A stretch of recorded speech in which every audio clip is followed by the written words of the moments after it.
Hello la team, j'espère que vous allez bien, que tout le monde se porte à merveille. Moi, ça va super ravi de vous retrouver pour une nouvelle vidéo.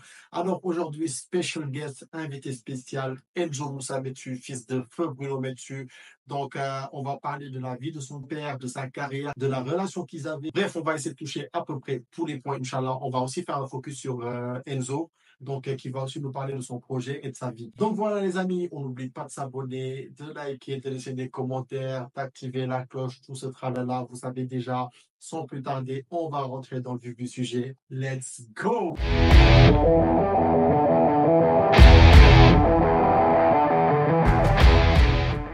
Ça va ou quoi mon gars?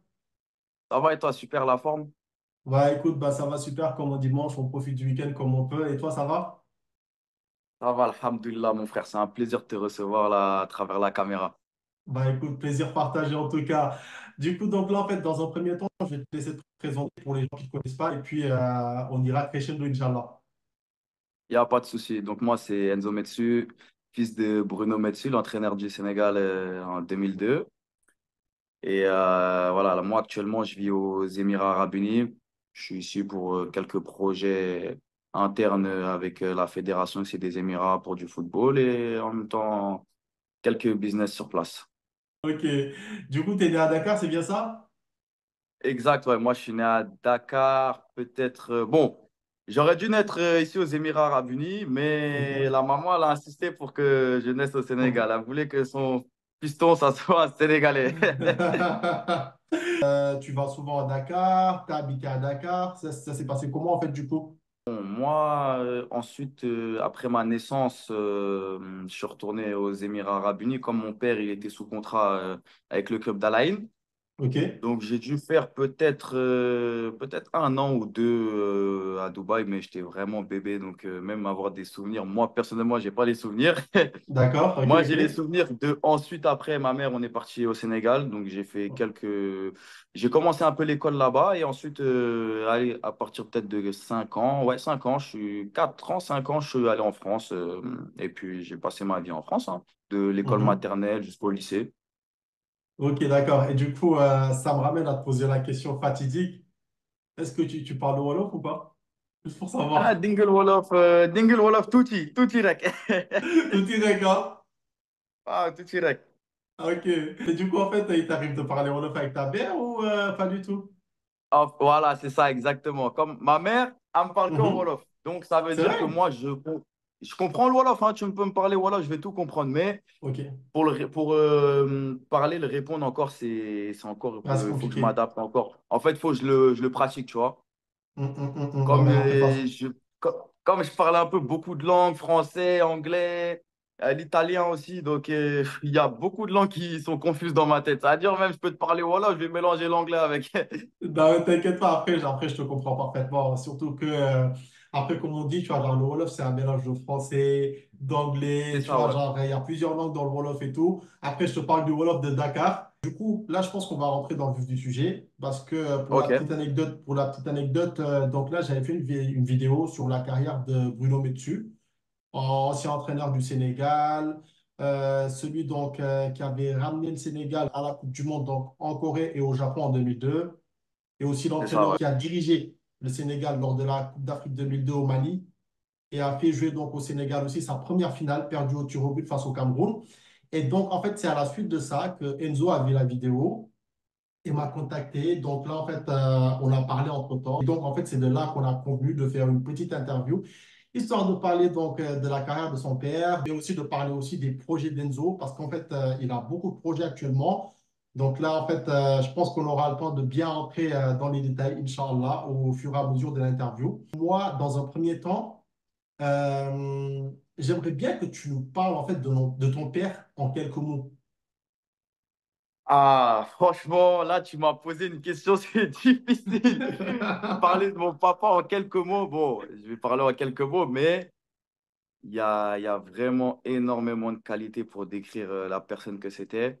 Mhm. Mais franchement, avant tout, le premier mot quand tu penses de quelqu'un qui va dire Bruno Metsu partout au Sénégal qui l'ont côtoyé, quelqu'un de gentil avec un grand cœur et quelqu'un de très humble, très humble.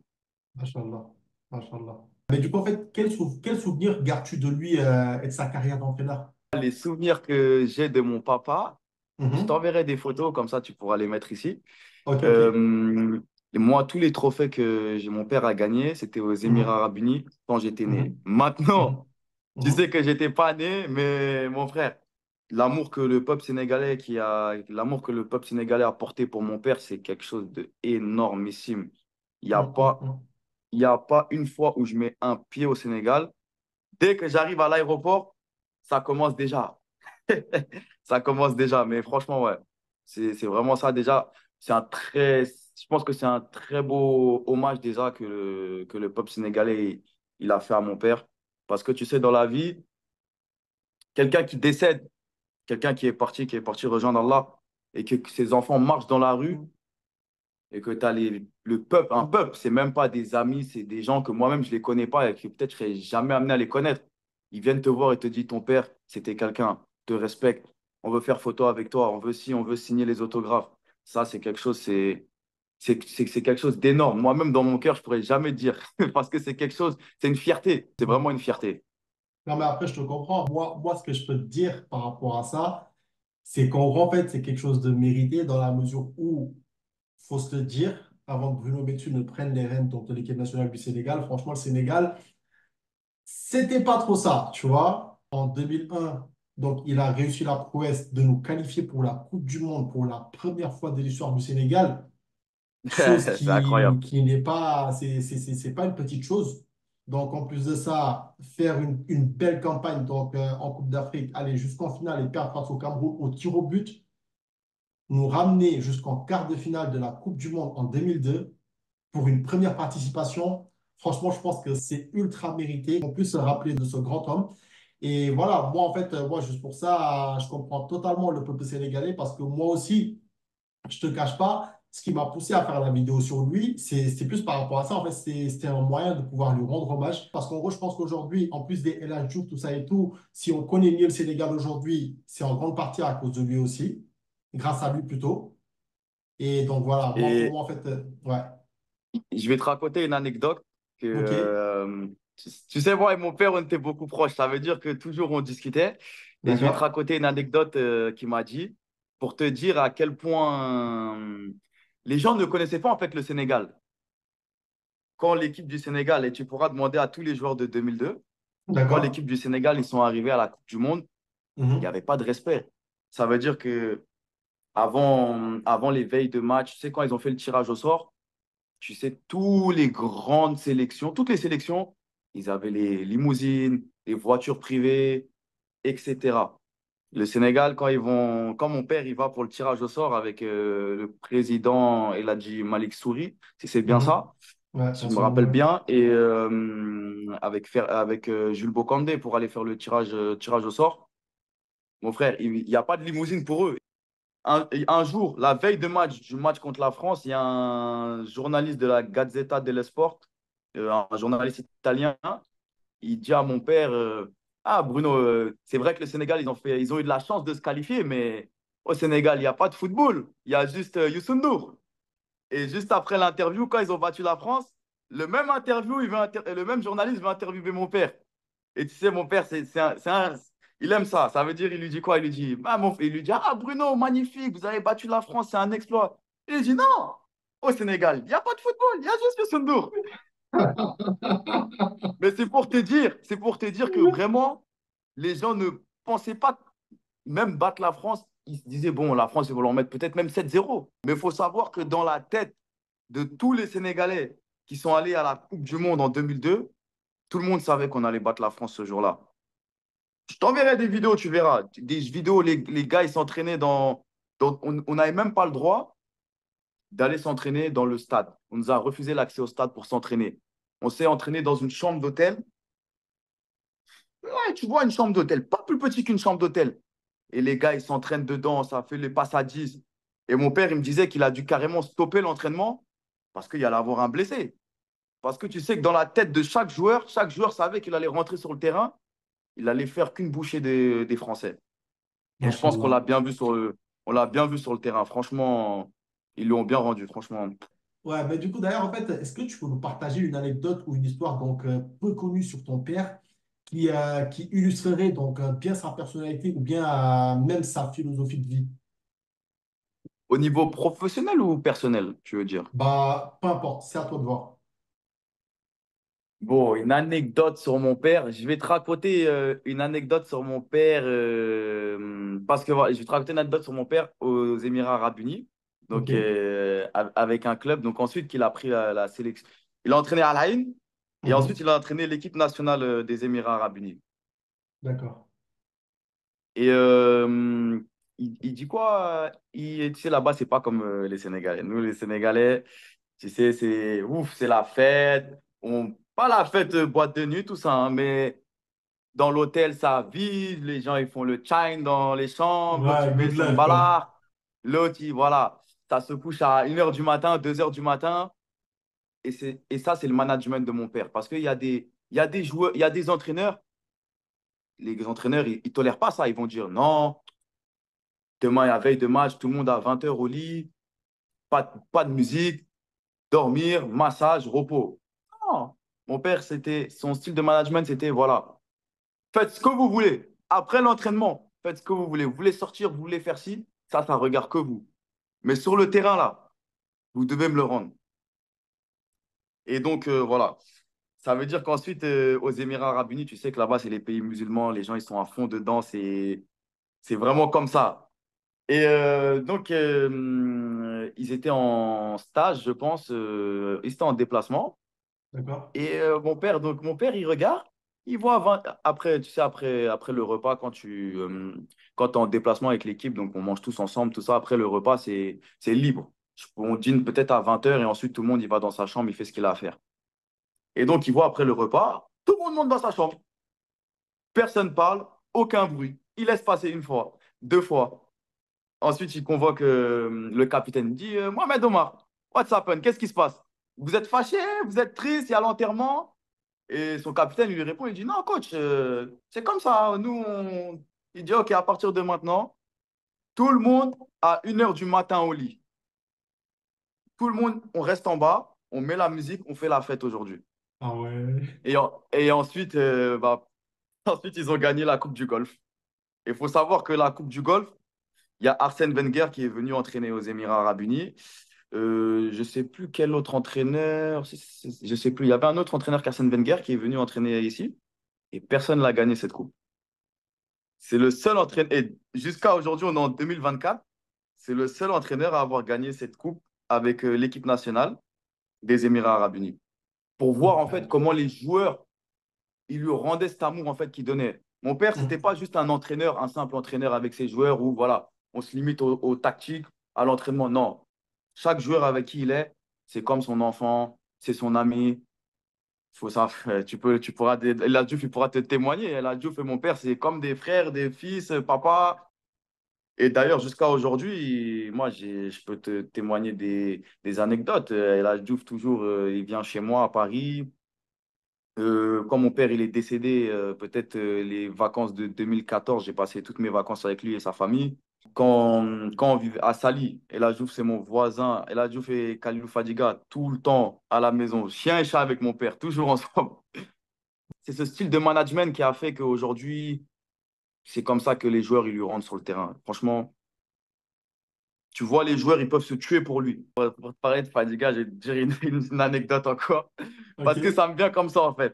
ok. Euh, un jour au Sénégal, parce que mon père, il a rencontré ma mère au Sénégal, donc avant la Coupe du Monde, et il vivait Ok. chez ma mère. Ma mère, elle vivait aux Almadies. Et un jour, Fadiga, il appelle mon père. Il lui dit, ah, t'es où? Il y a une soirée d'organiser. Mon père, il dit, ok, allô la soirée. Il lui dit, bah, la soirée, elle est chez toi. Ça veut dire que eux, ils étaient déjà tous chez mon père en train de faire la fête. Et tu sais, bon, style, bon, la soirée, elle est chez toi, mais t'es invité, tu peux venir. Mais Ok, ça, c'est ok. pas n'importe quel. C'est ça, tu fais ça chez un autre entraîneur, il peut très mal le prendre. Ça peut faire des énormes problèmes. Mais Non, c'est mais pour se dire, en fait, totalement. cette relation que mon père, il entretenait avec tous les joueurs qu'il a eu dans sa carrière. Bon, après, il a vraiment eu une vraie affinité au-delà du sport avec Fadiga et la Diouf et tous les joueurs de 2002, parce que je pense que toute cette génération-là, c'est vraiment une famille. Mais après, voilà, c'est quelque chose, vraiment, ça peut témoigner en fait de l'humanité de la personne et cette Machallah. relation qu'il entretenait avec ses joueurs. Mais après, comme je t'ai dit, en dehors du foot, c'était Ouais, vraiment c'était la carré. famille, tout ça. Mais Ok, c'était sur le carré. terrain, Ouais. le jour de la veille de match contre la France, pour te dire que par contre, sur le terrain, mon père, c'est un bosseur. Et pour te dire qu'aucun détail qu'il laisse passer, il y avait Lamine Diatta qui simulait un marquage avec Salif Diao ou quelqu'un, je ne sais plus. Ou je crois que c'était Moussa Ndiaye. Et je crois que Lamine Diatta, en fait, il était pas bien sur le positionnement. Lamine Diatta, il devait avoir 3 4 mètres d'écart avec Moussa Ndiaye et ça n'a pas plu à mon père. Mon père a stoppé la séance, il a pris le maillot de Lamine Diatta, il l'a déchiré et il l'a envoyé au vestiaire. Pour te dire, Mais non. je te le jure. Incroyable. Et tu vois Lamine Diatta, le gars, il est comme ça, tu Ouais, vois, il est costaud. Ouais, ouais, ouais. mais Ah, sur le terrain, non. en plus, c'était pas Sur n'importe qui le à l'époque, terrain, en il plus. déconne pas avec ça. Et c'est comme ça, je pense que tu vois, tu gardes quand même une barrière avec tes joueurs. Ils savent que sur le terrain, le boulot, il doit être fait, il doit être carré. Et ça, Mhm. cette discipline-là, j'ai toujours admiré ça chez mon père. Ça veut dire que sur le terme professionnel, c'est un bosseur. C'est vraiment un bosseur. Et Mais, ce qui est extraordinaire chez lui, c'est qu'il arrive vraiment à tirer le maximum de chaque joueur. Mon père, il n'a pas besoin de superstars pour faire une équipe. Tu lui donnes 10 joueurs, mais sur ces 10 joueurs-là, il va te les mettre au top. bah, de toute façon, ça s'est vu, hein. Et du coup, en fait, donc là, en gros, ce qui m'amène à te poser une autre question. Donc, en rapport avec ton père, j'aimerais bien savoir, en fait, comment il équilibrait sa vie professionnelle avec sa vie familiale. Pour t'expliquer un peu avec la vie de famille, voilà, moi, déjà, j'étais vers les 4 5 ans, 6 ans, 7 ans, 8 ans, donc j'étais vraiment petit. Ok. Mais en termes de vie de famille, franchement, mon père, c'était un papa vraiment extraordinaire. Et ça, je peux que prier pour lui tous les jours. Parce que franchement, l'amour qu'il m'a donné, moi, je parle même pas de mes petits frères, hein. Je parle Mm. personnellement de moi. L'amour et la passion qu'on avait, lui et moi, c'était vraiment quelque chose que c'était extraordinaire. Moi, mon père, dans ma vie, Wallah, hein, je te jure, Wallah, mon père, il m'a jamais dit non une fois dans sa vie. Même étant mourant, mon père. Tu sais, j'étais plus jeune, j'étais un enfant capricieux, j'étais un petit bébé. Donc, j'avais mes petits caprices comme tous les enfants. Et quand tu es jeune, tu sais, tu prends pas les deux. Tu n'as pas la notion. Ça veut dire que moi, je savais que mon père était malade parce que Ok. c'est une connexion qu'on avait, lui et moi. Je savais, mes petits frères, ils se doutaient pas. Mais moi, je savais que mon père était vraiment malade. Et pour te dire comme ça, une petite anecdote, un jour, on était sur les Champs-Élysées Ok. et moi, j'étais fan de Ibrahimovic à l'époque. Et donc, dès qu'il avait une nouvelle paire de chaussures, de crampons, je voulais la même. Donc, je voulais cette paire de crampons à tout prix. Et mon père était malade, très, très malade. On a fait tous les Champs-Élysées, aller-retour au moins 10 fois pour trouver la paire de chaussures. Je te le Incroyable. jure. Incroyable. Et on n'a pas trouvé la paire. Et peut-être 2 jours après, il est venu me ramener la paire chez moi. Étant mourant, hein, je te jure, étant mourant. Mon père, Incroyable. Incroyable. dans ma vie, il m'a jamais. Wallah, je suis choqué encore pour te dire. Parce qu'aujourd'hui, je vois la vie, ce que c'est la vie. Mm. Non, il m'a jamais dit non. Même me crier dessus, il m'a jamais crié dessus. Wallah, c'est un truc de fou, je te le jure. C'est Mais, mais, vraiment, c'est ce mais, souvenir-là que je peux vraiment dire de mon père. Ça, c'est quelque chose d'incroyable. Tu me disais? mais du coup, donc là, en fait, malgré sa vie d'entraîneur, en fait, vous voyez souvent, c'est ça?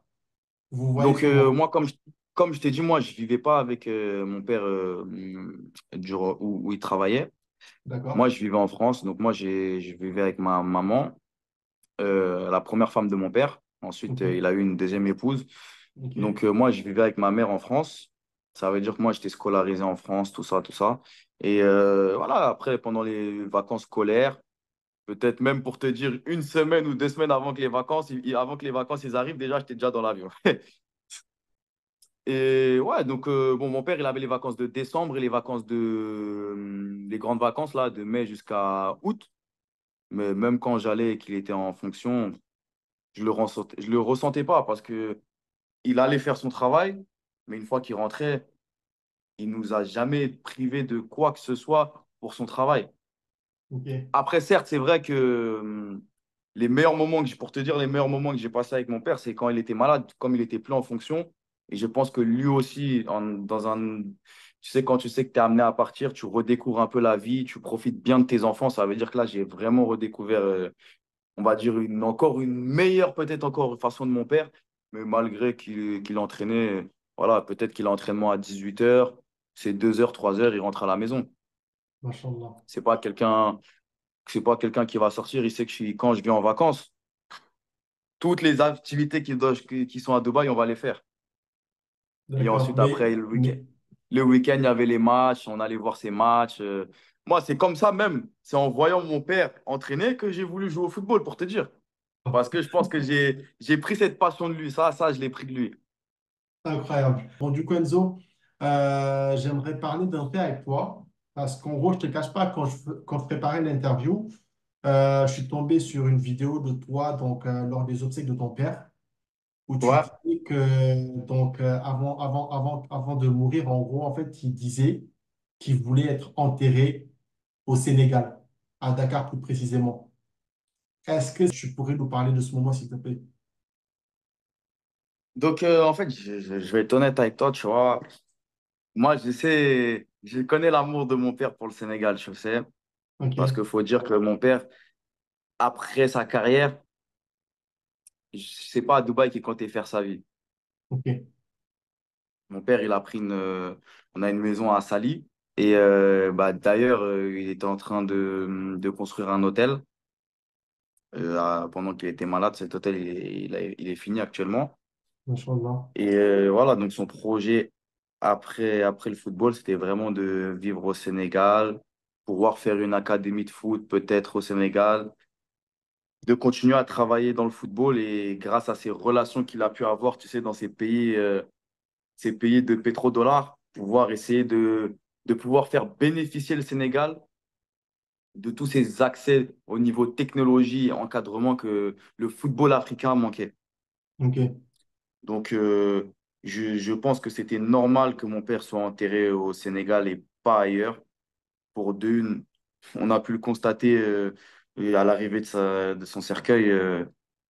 Comment c'était au Sénégal. En plus, en sachant qu'il était arrivé, il est arrivé au Sénégal quand il est arrivé, son cercueil est arrivé, je sais plus, si c'était pendant élection. En tout cas, il y avait des problèmes à ce moment-là au pays. Et il faut voir que tous ces problèmes-là sont partis.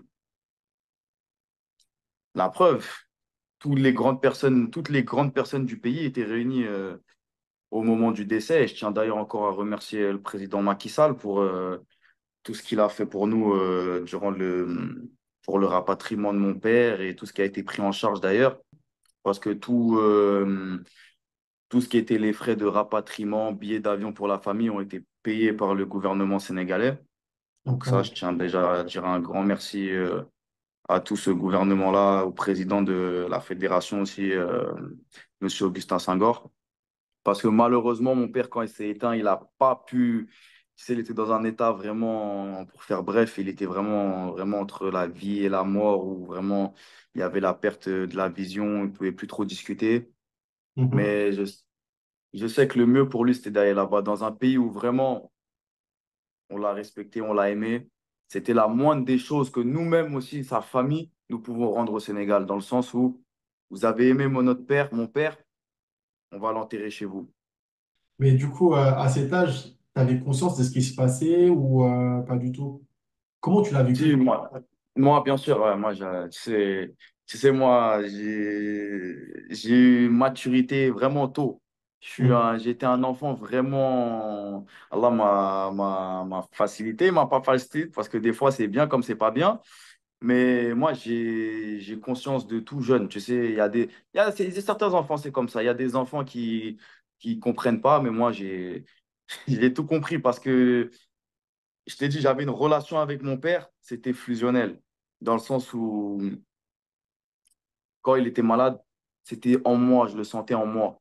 C'est pas quelque chose, mis à part l'apparence physique qui a changé, bien sûr. Moi, je le sentais en moi. C'est des choses, tu l'as en toi. Quand il y a une connexion comme ça, c'est quelque chose, l'amour qu'il t'a donné et l'amour que moi-même je pouvais lui donner. Parce que moi, mon Oui. père, c'était mon super-héros. J'étais fan de lui. Avant tout, moi, dans ma vie, j'ai vu plein de grands joueurs, hein. Moi, ça ne m'intéresse pas de faire des photos avec eux. La seule personne que j'ai été fan dans ma vie, c'est mon papa. Machallah. Incroyable. Donc voilà, après, ça veut dire que j'ai eu conscience tôt. Quand on est venu m'annoncer à l'école le décès de mon père, j'ai compris directement. Mes petits frères, ils n'ont pas compris, mais moi, j'ai compris. J'ai su que ma vie, là, elle allait changer totalement. Mais c'était Ah, je quoi te ta le jure. réaction à l'instant T? C'était quoi ta réaction? Ah, je me suis mis à pleurer direct parce que moi, mon père, quand il venait me voir à Paris, déjà qu'il partait pour retourner au Qatar ou aux Émirats Arabes Unis, je commençais déjà à pleurer. Parce que c'est comme ça. Moi et mon père, on avait une relation. Pour te raconter un petit souvenir qui me reste, un mois avant que mon père il meure, on a passé les vacances avec notre famille à Dunkerque, ses dernières vacances à Dunkerque, dans sa ville natale. Et donc ensuite, son ex-femme et mes petits frères et même ma petite sœur sont repartis aux Émirats Arabes Unis, la famille, les amis, tout le monde est parti dans son coin. Et moi, moi et mon père, on est restés 2 semaines, lui et moi, tout seul, que nous deux. Donc il avait pris une chambre d'hôtel sur Paris, tout ça. Et le dernier jour, parce que la veille de ma rentrée scolaire, du coup, ma mère, elle est venue me chercher à l'hôtel, peut-être vers les coups de 7 heures pour m'emmener à l'école à la rentrée. Et je rentrais en CM2 à cette époque-là, pour te dire, je me rappelle encore comme si c'est hier. Donc je rentre en CM2 pour faire ma rentrée de classe. Et quand ma mère vient me chercher et que je quitte mon père, lui et moi, on se met à pleurer. Parce que, et comme je t'ai dit, moi, j'ai été vite ouvert. Ça veut dire que moi, mon cerveau, étant jeune, je pouvais déjà réfléchir comme quelqu'un de peut-être 10 ans de plus que l'âge que j'avais. Ça veut dire que quand on s'est quitté, moi, je savais au plus profond de moi que j'allais plus jamais le revoir. Wallah, je te parle super sérieux. Et lui-même Incroyable. aussi, je pense que c'était réciproque parce qu'on s'est mis à pleurer, on s'est regardé et j'ai dit non, c'est fini. Et Et donc là, après, il est mort quelques mois après. Ouais. incroyable. Ah, c'est la Incroyable, vie. incroyable. Bah, ça fait chaud au cœur, hein. C'est la vie, hein, tu sais. Aujourd'hui, j'arrive à en parler vraiment avec, on va dire, avec facilité parce que moi, je suis musulman. Mhm. Ça veut dire que avant tout, malgré l'aspect que c'était mon père, que je l'aime ou tout ça, ça, c'est la vie d'ici-bas. Mais on est tous amenés à partir.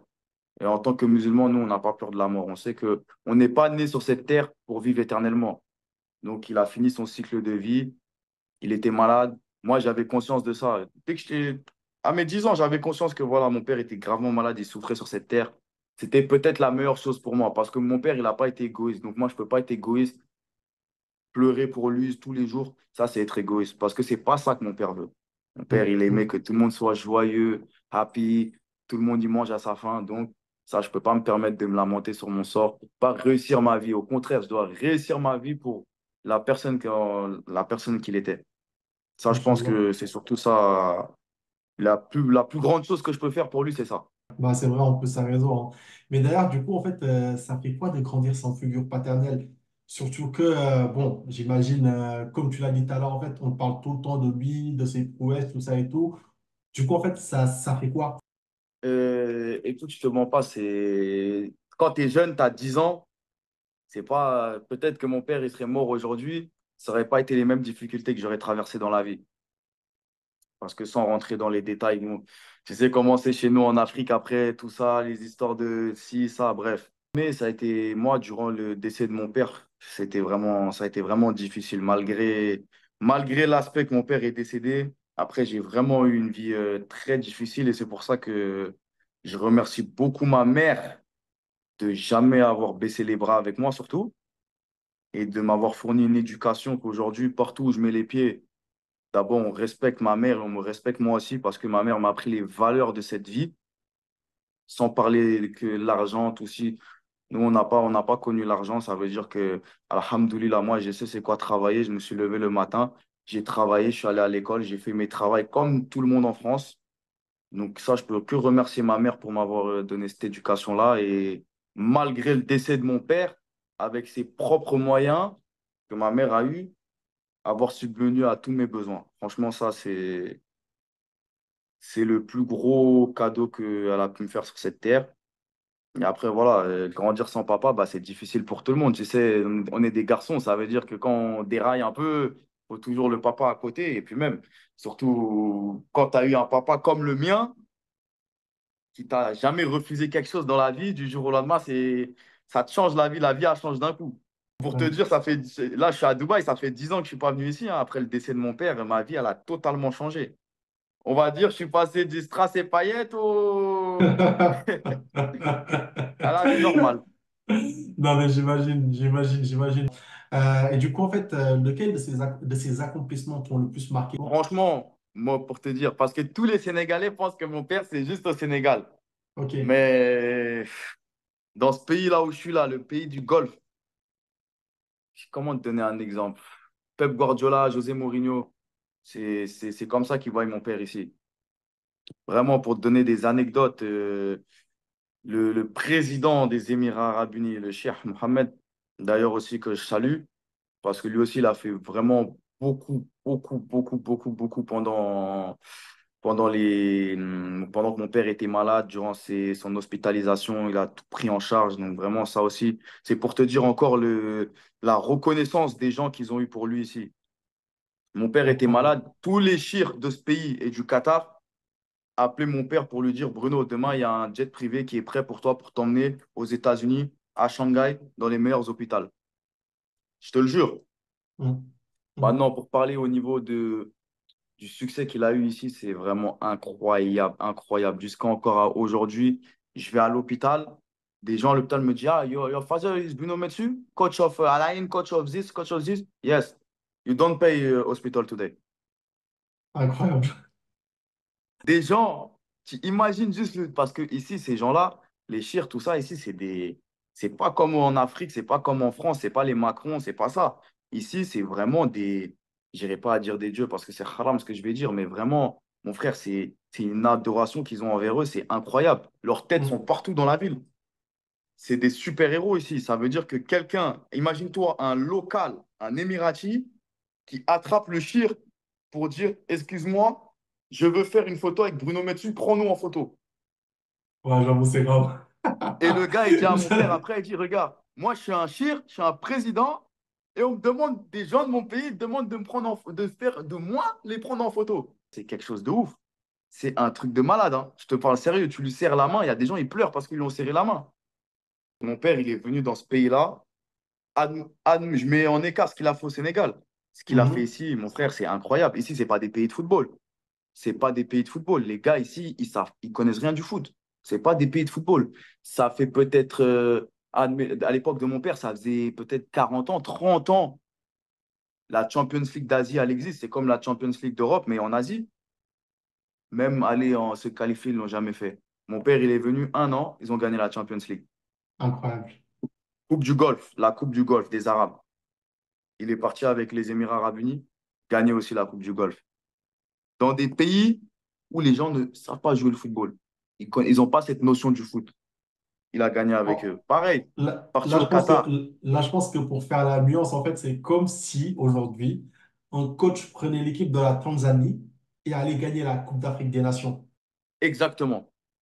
Voilà, ou C'est bien prendre un pareil. club irlandais et gagner avec donc la Ligue des Champions. La- exactement. Tu vas dans des petits clubs comme ça d'Irlande et le gars il gagne la Ligue des Champions. Il bat le Incroyable, PSG, il bat tous ces grands clubs. incroyable. Franchement, c'est quelque chose et ici, il faut le voir. Faut vraiment, pour te dire, moi, j'ai des souvenirs du vivant de mon père. Ici, c'était une rockstar, c'était une superstar. Tu marches dehors, photo, photo, photo, coach, photo, photo. Où il marche ici à Dubaï, c'était que des photos. Mais tu Et sais, puis même, il a. heureusement que tu me dis ça, parce qu'en fait, tu vois, genre, moi, quand je faisais la vidéo sur lui et tout, c'est vrai que la partie où il était parti aux Émirats, en gros, en fait, bon, sans te mentir, hein, c'est en fait, j'ai pas accordé genre plus d'importance que ça. Parce qu'en gros, moi aussi, dans ma tête, je me disais quoi? Je me disais, en fait, ce qu'il avait fait au Sénégal, c'était sa plus grosse performance. Mais là, en fait, que tu me dises, en gros, en fait, l'impact qu'il a eu dans les pays du Golfe, en fait, moi, ça, genre, en fait, là, je suis choqué. Ça me choque, ça me choque. Je peux te dire, sans parler de tout ce qui est sur l'aspect aussi bonus qu'ils ont donné à mon père, ça, c'est rien à voir. Mais les gouvernements de ce pays, mon père, au Qatar, il allait boire le café chez les présidents du Qatar, chez les Chir. Le Chir Tamim, président du PSG et l'émir du Qatar, c'était le grand ami de mon père. Et à l'époque, en 2013, avant que Carlos Ancelotti il vienne, il voulait que c'est mon père il prenne le PSG. Mais Ah comme mon père ouais. était malade, il a dit, je peux pas prendre ces fonctions-là, tu vois. Ah Pour la te dire bombe. vraiment la confiance qu'ils avaient ensemble. Mon père, il a ramené des joueurs au Qatar, que jamais le Qatar, ils auraient pu penser voir ces joueurs. Il a ramené, pour donner quelques noms, Juninho, Néné, dans son équipe. Tu vois, c'est quand même des grandes personnes. Mais tu sais que ça fait partie aussi des trucs qui m'ont choqué parce qu'en gros, en faisant la vidéo, j'ai vu une photo où il y avait Juninho, donc dans l'équipe de ton père. Je me suis dit, mais Juninho, à quel moment il est parti jouer là-bas en fait? Tellement moi-même, je ne savais pas. Du coup, franchement, en fait, et je pense qu'à Même un moment donné, il n'y avait pas Desailly. De Sailly, exactement. Il y avait Marcel. Desailly, ok? Ouais, et Non, tous ces franchement, gars-là, demain, si tu as l'occasion de parler avec eux, ils te diront, Bruno Metsu, ah, c'était un c'est grand quelque homme. chose. Mon frère, je te jure, c'est trop. Même au Qatar, ce qu'il a fait, il est parti prendre une équipe là-bas. Le Garafa aussi, il a gagné le championnat avec eux. Dans ce pays-là, il a tout gagné. Hmm. Tout gagné. Et ensuite, sa dernière équipe qu'il a pris, Al Wassel, il a remplacé Diego Maradona. Ouais, C'est ouais, ça aussi passé, j'avais vu. c'était international. Moi, j'étais chez moi en France, je voyais ça à BFM TV. J'ai dit, ah, papa à la télé. On peut dire on peut dire tout ce que je veux, mais mon père, c'était une star. Dans ce Hmm. monde-là, c'était vraiment une star. Ici, au Sénégal, même en France, hein. En C'est France, sûr. c'était le jour de son décès. En France, c'est quand même, il est passé à BFM TV, TF1, Téléfoot. Toutes les chaînes, ils ont parlé de mon père. Durant la présentation de son cercueil à Dunkerque, il y avait tous les plus grandes stars du foot français. Hmm. Et pourtant, mon père, il s'est jamais pris pour une star dans sa vie. Jamais de la Ouais, vie. hmm. Encore une autre anecdote. Mon père, quand ils ont gagné la Coupe du Monde, quand ils ont gagné, non, astaghfirullah, quand ils sont allés, quand ils ont battu la France après l'épopée de 2002, il y a la sœur de mon père, et d'ailleurs, je la salue aussi, la sœur de mon père, elle a appelé mon père pour lui dire, ah, tous les Sénégalais du quartier, ils veulent venir chez moi. Ils sonnent tous les jours à ma porte, ils sonnent tous les jours à ma porte. En gros, ah, ils me font chier. Mon père, Ouais, il a dit, ouais. non, non, non, non, non. Il a dit, t'es malade, ouvre la porte, tout le monde y rentre. Ah ouais. Ouvre la porte, tout le monde y rentre. Et donc, mon père, il allait là-bas s'asseoir avec des inconnus. Parler de football, parler avec les Sénégalais jusqu'à pas d'heure. Pour te dire que vraiment, moi, j'ai pas cette notion-là de me prendre pour une star ou pour je ne sais pas qui. Je pourrais très bien le faire, mais c'est pas quelque chose qui m'intéresse pas. Tu peux même voir sur les réseaux. Moi, je suis pas quelqu'un qui est sur les réseaux. Je cherche pas tout ça. Moi, j'ai grandi avec ces valeurs-là. J'ai grandi avec parce qu'aujourd'hui, je vois plein d'enfants de tel. Oui, moi, je suis l'enfant de lui. Je suis si. Non, c'est pas comme ça la vie. Hmm. Moi, c'est vrai que mon père, c'était Bruno Metsu, mais moi aussi, je suis Enzo Metsu. J'essaye de me faire mes choses dans ce monde-là, sur cette terre, et essayer d'avancer. Bah, t'as totalement raison en tout cas. Du coup, là maintenant, en fait, maintenant qu'on a parlé donc de ton père, je pense que là, on va essayer de faire un focus sur toi. Déjà, en fait, j'aimerais bien que tu nous dises ce que tu fais dans la vie. Actuellement, même à l'heure où je te parle, là, je Ok? suis dans l'immobilier ici sur Dubaï. J'ai commencé à travailler un peu dans le business de l'immobilier parce que c'est un marché qui est en train de se développer. C'est comme un diamant, on va dire, brut. Donc ça, c'est ce que je fais actuellement même à l'heure où je te parle. Ensuite, j'ai un projet aussi pour le futur, on va dire, qui est en train de se mettre en place. Donc Inch'Allah. je travaille dessus petit à petit, tu vois. Ça, c'était un projet qui tenait à cœur à mon père. Ok? C'est d'essayer de donner sa chance à mettre, peut-être me faire même une cellule de recrutement en Afrique, surtout basée au Sénégal, bien sûr, pour essayer de ramener des jeunes joueurs ici avec du talent, bien sûr, pour Hmm. pouvoir leur permettre de leur donner cette chance qu'ils n'auront jamais en Afrique, parce qu'il faut se dire les choses. En Afrique et au Sénégal, il y a des joueurs bourrés de talent, mais malheureusement, par manque de moyens, par manque de contact, par Conditions, manque même les d'encadrement, conditions. Ouais, exactement, tout ça. Donc, moi, je veux permettre à ces jeunes-là, peut-être, de pouvoir avoir cette chance dans le foot et pouvoir gagner leur vie du football. Donc là, exactement. actuellement, je travaille vraiment sur ces deux projets-là, on va dire. Et ouais, après, pour l'instant, c'est tout, hein. Mais du coup, tu as aussi joué au football, non? Oui, c'est ça. Comme je te disais avant, voilà, moi, j'ai cette passion du foot de mon papa. D'accord. Donc, après le décès de mon père, j'ai fait quelques stages, peut-être à 14 ans à l'Inter de Milan. Bon, je vais te parler vraiment de mon parcours footballistique. C'est-à-dire D'accord. que, voilà, moi, j'ai Ça tombe bien, en plus, commencé. c'était la prochaine question.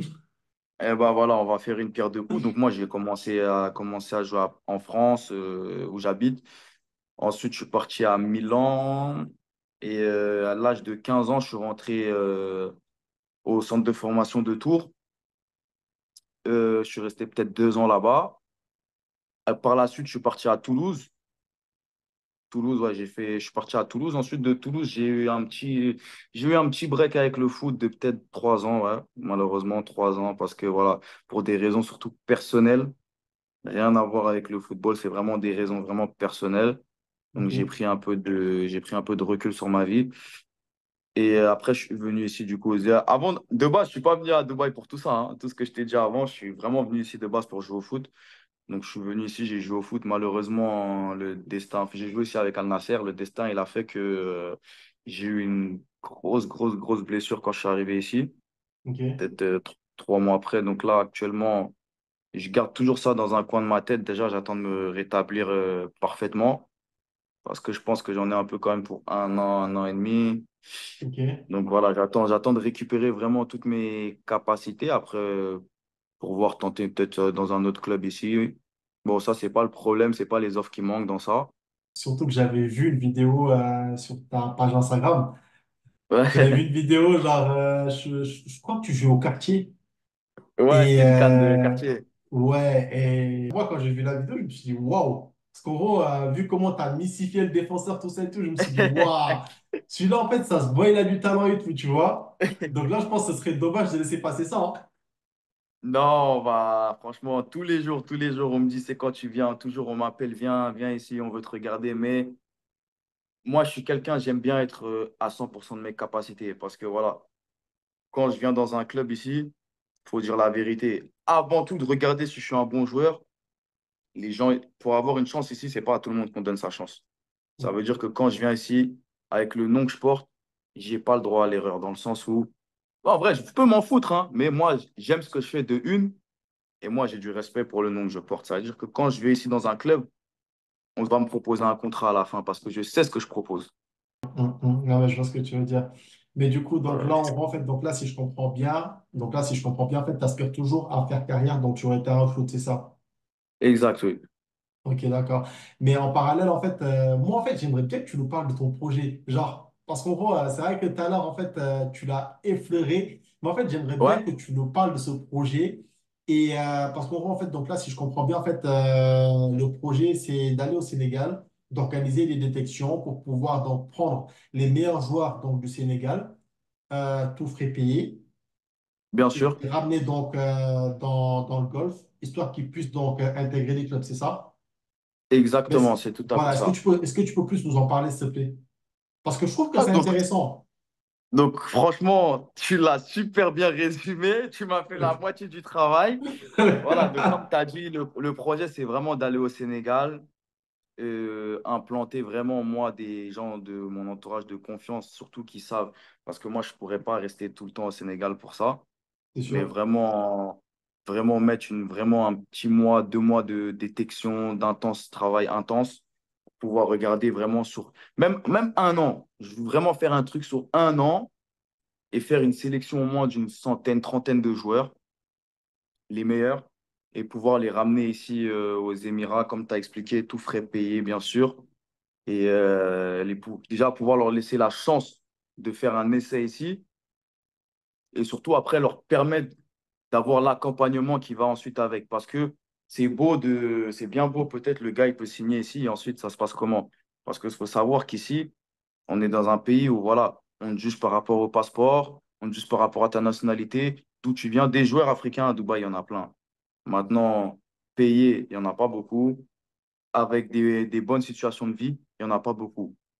Moi, quand je ramène quelqu'un ici, c'est pour qu'aussi après, il y a la structure qui va avec derrière, avec lui fournir les agents qui vont avec, pour pas qu'il se fasse arnaquer dans ses contrats, lui proposer ensuite après, si c'est ce que je souhaite à tous les gens que je vais aider, qu'après ils gagnent beaucoup d'argent, parce qu'on faut Inch'Allah. dire ce qui est sur cette terre.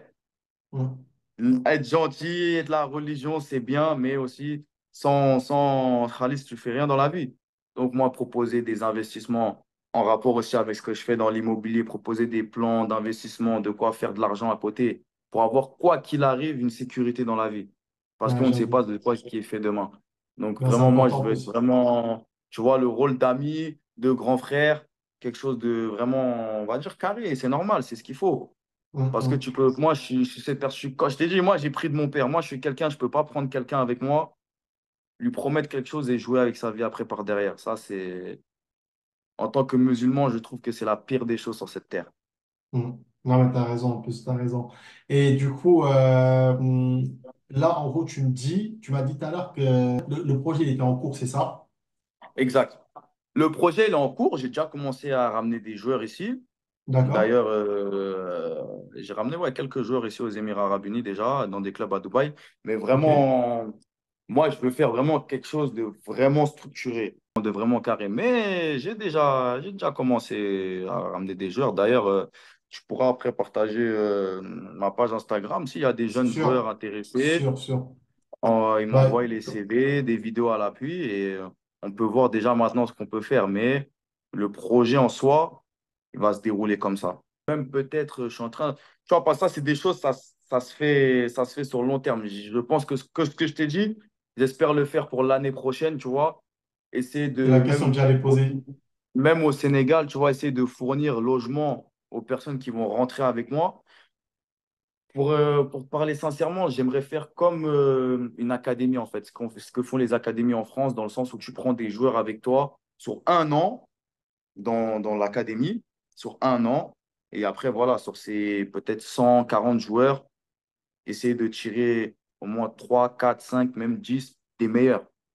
Ok, C'est vraiment ça que j'aimerais faire. Parce que moi, voilà, je veux ces joueurs sur au moins 6 mois, un mois, non, pas 6 mois, un an, même, voilà, 6 7 mois, 8 mois.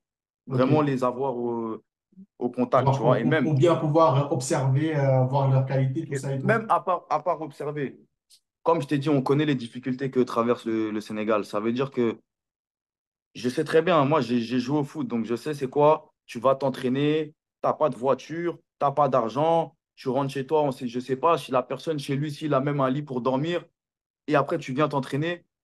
Ça, c'est des trucs, tu n'arrives pas à l'heure à l'entraînement. Et Ouais, je c'est sais comment les compliqué. Sénégalais, c'est des gens, ils n'aiment pas divulguer leurs problèmes. Donc moi, je veux faire quelque chose, voilà. T'es avec moi, dans ma structure, tu dors, tu manges, tu te couches à l'heure pour que Je tu te mets donnes le bien. meilleur de toi-même sur le terrain. Mm. Parce que des opportunités comme ça, tu n'en as pas 10 millions dans le monde. C'est sûr, c'est sûr. Du coup, bah, juste pour poser la question pour les gens qui nous regardent, en fait, quels sont les critères de sélection? Est-ce qu'il y a normalement en fait une tranche d'âge? Je sais pas moi, genre. Ouais, bien sûr, ça, surtout ça, l'âge, déjà, c'est la première chose, on va dire. 2006 Ok, jusqu'à 2003. d'accord, ok, ok, ok. 2006 jusqu'à 2003-2006. 2003. Ok, Pourquoi jusqu'à 2003? Parce que les 2003, cette année, ils vont avoir 21 ans. Après, ici à Dubaï, au-dessus de 21 ans, tu peux plus jouer en équipe U21. ok, ok, ok. Parce que ce qu'il faut savoir ici, c'est que pour rejoindre l'équipe première, ça se passe pas comme ça. L'équipe première, cette chance-là, elle est donnée que pour les joueurs avec des grands noms. Qualité. Voilà, ça veut dire que moi, je vais ramener mes jeunes joueurs ici.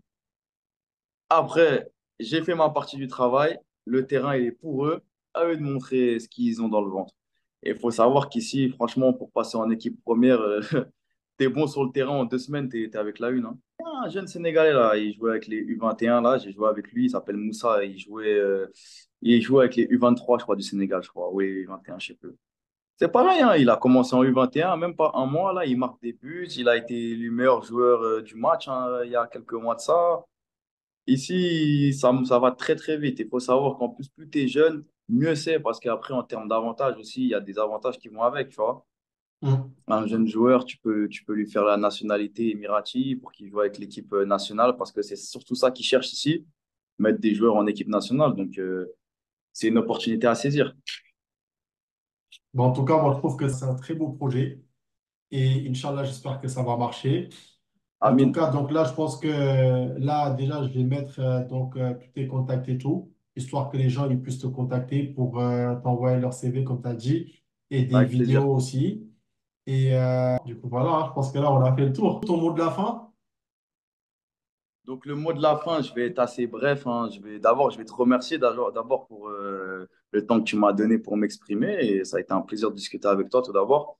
Ensuite, je tiens surtout vraiment, encore une fois, à remercier vraiment tout le peuple sénégalais, vraiment tout le peuple sénégalais pour l'amour et l'accueil qu'ils ont fait à mon père. Pourtant, quelqu'un qui est français, qui ne vient pas du Sénégal, l'amour qu'ils lui ont donné, le respect qu'ils lui ont donné, ça vaut tous les millions du monde. Aussi tous les dirigeants du pays qui nous ont accompagnés encore une fois pendant ce C'est moment de bon. deuil, jusqu'à le rapatriement, jusqu'à tout ça qui a été vraiment pris en charge et avec une organisation qui a été superbe. Et ouais, après, je vais finir surtout sur ça. Au niveau des joueurs, qui n'hésitaient pas à me contacter sur mes réseaux et aussi sur ma boîte mail. Et j'essaierai de faire le maximum pour aider les personnes qui viennent me contacter pour essayer de faire quelque chose de correct, on va dire. Inch'Allah. Bon, en tout Ah, cas, merci Inch'Allah. à toi. En tout cas, merci à toi, Enzo. Franchement, pour moi aussi, ça a été un plaisir donc, de faire la discussion avec toi. Je ne vais même pas parler d'interview parce qu'en gros, pour moi, Non, interview, c'est trop formel, tu vois. Donc, là, en gros, en fait, franchement, ça a été un plaisir de discuter avec toi. Merci à toi donc, pour la confiance. Merci de t'être ouvert donc, à moi, à nous, de nous avoir raconté donc, ces anecdotes. Bah, franchement, ça fait super plaisir. N'oubliez pas de liker, abonnez-vous, euh, activer la cloche, tout le tralala d'habitude là et tout. Et sans plus tarder, en tout cas, moi je vous passe le salam. Prenez soin de vous. One love. salam.